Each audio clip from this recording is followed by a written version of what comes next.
Greetings, all warriors of light and future warriors of darkness, and a happy new year to you all. Wow, so a lot has been thrown at us over the last year, and I think we're all glad to be heading to 2019 with so much to do.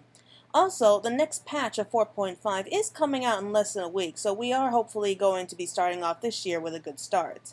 Now, today we are going to be talking a little bit more about the new poem/prediction that we got from Yoshi-P. At the beginning of every year, Yoshi-P gives us like a small poem, like a little prediction to kick off the new year, and this one is no different. This poem is about the finale of Stormblood, as well as perhaps a hint to Shadowbringers. Now, he did mention that patch 4.5, A Requiem for Heroes, is coming out next Tuesday, and that it's going to be the last major update until Shadowbringers, which will be coming out later this summer. They also promised that this last patch is going to be in a grand scale and that they're going to be having updates all the way up past 4.58 for the next few months, each one with new content to hopefully keep us entertained until the new expansion. Now hailed as a hero throughout Hydaelyn, what awaits the Warrior of Light? What possible reason could we have to become a Warrior of Darkness? Well, this is what he has to say about this.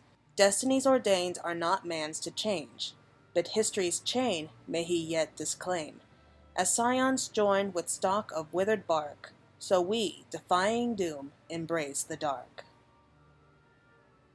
At first glance, this seems to make very little sense, but I have a feeling that it's going to be the key to something much greater than we originally think.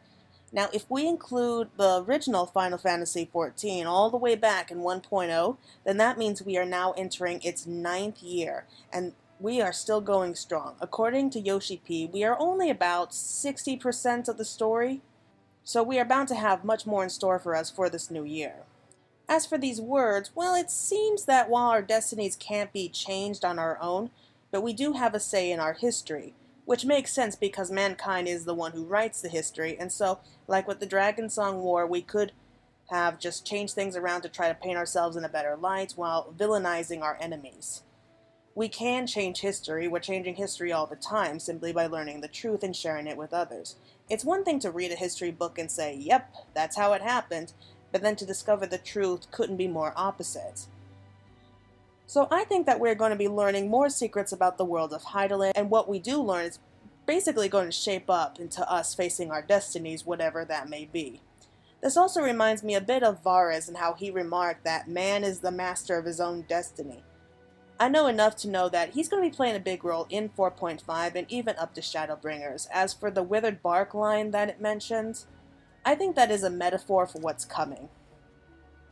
I think that basically it's like the world of Hydaelyn itself, that it could be in a state that it could end up either thriving or dying, depending on what choices that we make. That we, as the Scions, are going to be joining forces with those we consider to be our enemies for the sake of the world. And that to prevent this upcoming doom, whatever it may be, we must embrace the role of a warrior of darkness, at least for a time, in Shadowbringers. Does that mean that we will be working with the Ascians? I honestly don't know. I personally think that this is going to be us taking on the role of a successor and possibly healing something. Can we possibly find a way to bring peace to the star, or is it simply too late for us? We're so close to learning the truth now, so let's keep going together.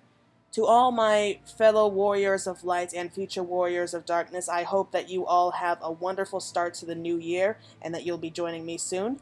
And hopefully I'll be seeing you all next week when 4.5 comes out. See ya!